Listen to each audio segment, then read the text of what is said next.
ខ្ញុំសំរងស៊ីជាតំណាងរាស្ត្រជាប់ឆ្នោតនិងជាប្រធានគណៈបកសង្គ្រោះជាតិខ្ញុំមានកិត្តិយស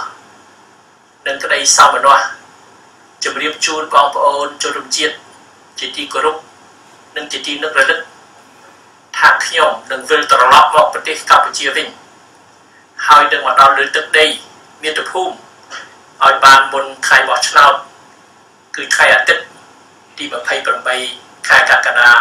ឆ្នាំ2013នេះអ្វីដែលខ្ញុំបានធ្វើទាំងអស់មកទល់នឹងពេលនេះគឺដើម្បីការពារទឹកដីនិងការពារផលប្រយោជន៍ប្រទេសជាតិ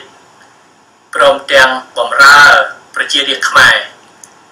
អស់ពីកម្លាំងកាយកម្លាំងចិត្តខ្ញុំសុខចិត្តបូជាជីវិតរបស់ខ្ញុំដើម្បីជាតិមាតុភូមិ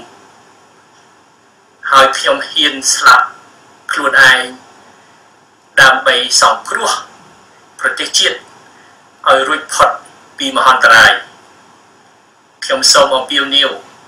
ឲ្យបងប្អូនជនរួមជាតិទាំងអស់ចូលរួមក្នុងបេសកកម្មសង្គ្រោះជាតិជ័យយោកម្ពុជាអមតៈ